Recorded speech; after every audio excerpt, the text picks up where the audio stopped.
Welcome back to Dork Points, everybody. This is Ron. And me. And who are you? Charlie. Get closer to the microphone. Charlie.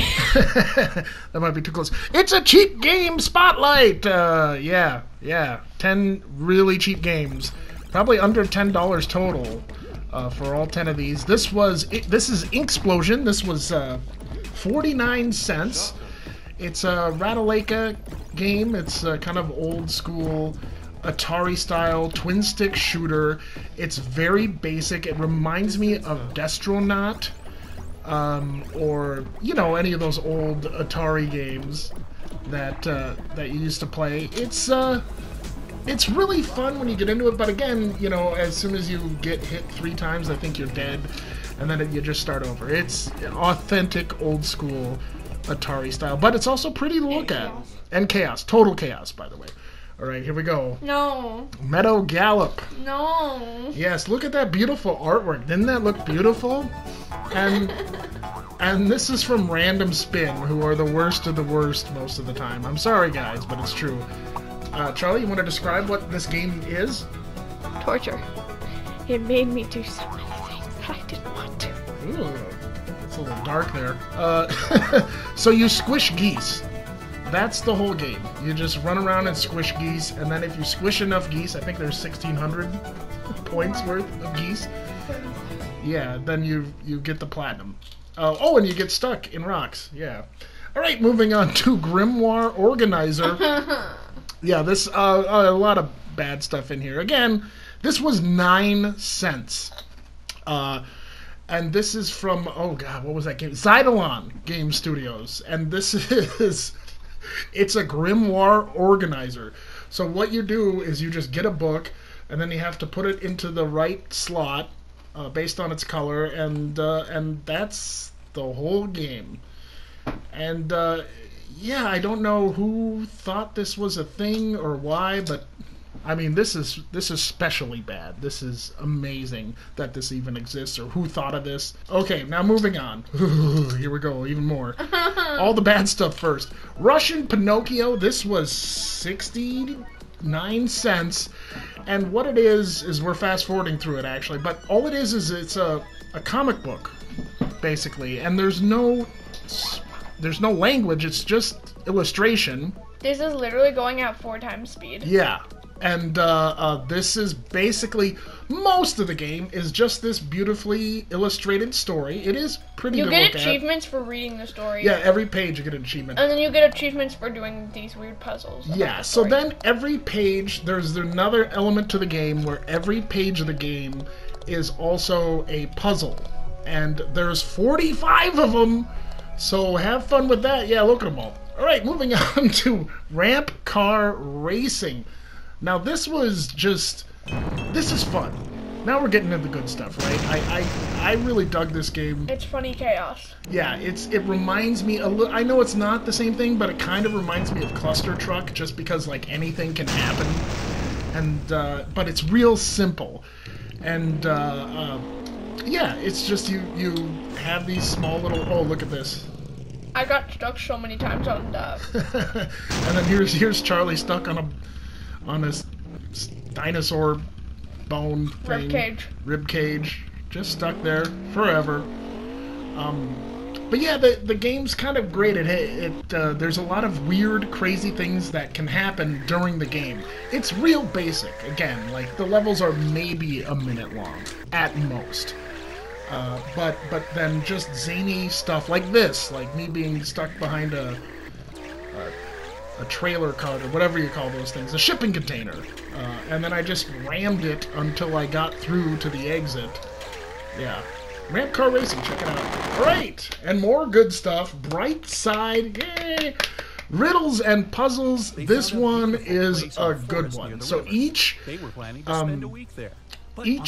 level is a series of stories, about 10 stories per level. No, it's It's like Paul 20. said, 20? "We Okay. Yeah, I've looked at firewood." stuff. It's like I went deeper into 15 the forest to to get some. 20. When I came to- back, to Chris was already 15. gone. It's like 20 to Ashley 30, said, depending "I was on near like the what river level. washing But my like, t-shirt. yeah, I you guys stayed probably with have his seen sister this during like lunch. kind of stuff on like Nancy YouTube said, and stuff. I know "I that they felt have a unwell, like so I YouTube decided channel to and take some a nap. people like I was react sleeping to when an these kinds owl of woke me up. stories. One of the young people is lying. And so Do you know yeah, who it you is? probably have seen this before. But yes, there's the full game. So yay.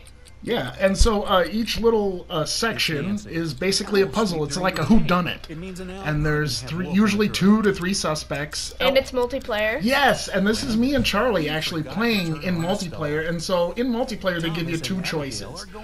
And you can both pick the same outcome as well, but this was the only level we played together in multiplayer. I think you can play the whole game in multiplayer, in fact. But yeah, basically it's just like who is wrong and why. And I think this one, it turns out she's wrong because she's not wearing her seatbelt or something. Oh, she's driving on the wrong side of the road. Yeah. Anyways, it's a cool game. Check it out. All right, Deadly Tower of Monsters now. I hate it. I liked it.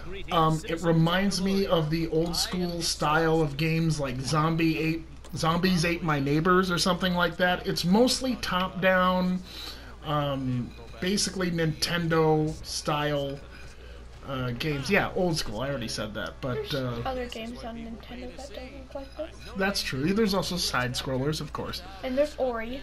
Ori. The Will of the Wisps. So I think this is great and it looks good, but it is kind of stupid and simple, and it does wear out its welcome eventually, I'd say. But the sense of humor is here, and then these crazy visuals and the crazy levels. I quit like 10 minutes in. 10 minutes in? I disliked it a lot. You didn't even like the ape fight here? It was just cringy. Yeah, alright. But this was the most expensive of them at $2.99. Alright, now moving on to Shadow of Loot Box, which was 79 cents. And for 79 cents, we kind of hit the jackpot here. It's a little, what would you say, anxiety-inducing when the loot boxes are coming at you and attacking you? Yeah, I was like, in this shot, like, I was like gathering stuff, and then I don't think we were recording, but we didn't put it in here, but, so I had like this whole entire, like, weird, just like spin around anxiety thing, and I was like, ah. Yeah, and there's the guns. I should say the guns don't feel great, but every level has its own shtick and like thing this one that's is going like on. glitching, and then Yeah. the last level is actually like horror themed, and it's like jump scares, like moving boxes. Which Yeah, the first you time saw it there. showed on screen, I literally jumped. Yeah, both me and Charlie, when we first saw this level or played this level, when the boxes flew by, we both went, "Ugh!" So yeah, it's got a lot of crazy stuff in there. It's pretty good. All right, moving on to Platform Game Maker. This was $1.24. I can tell why. And it's real simple, and that's about as much as it's worth. It is cool. It is fun. It's good for if you wanna like go on your creative side and do this kind of stuff. Yes. But then again, it's what?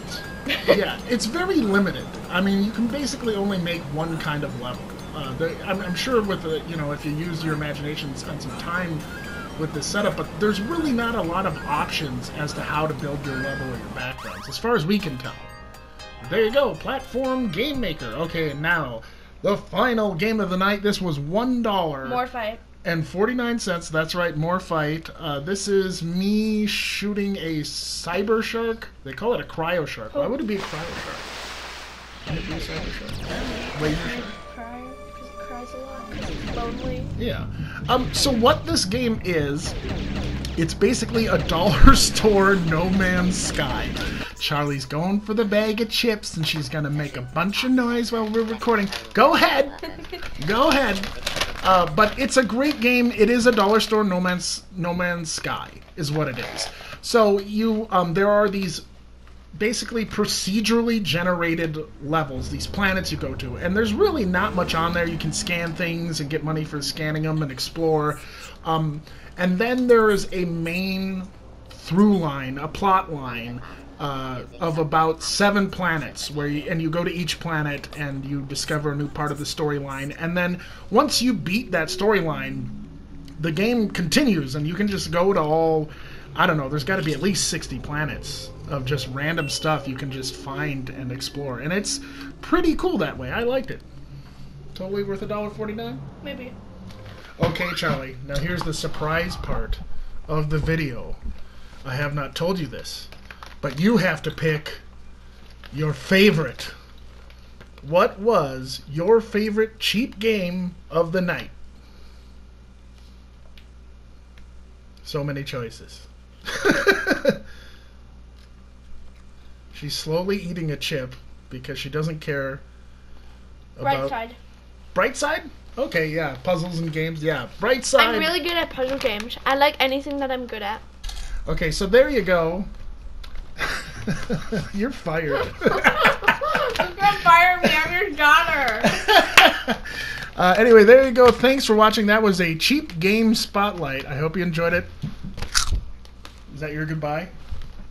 Chip crunch goodbye. Do one more. Do one more big chip crunch.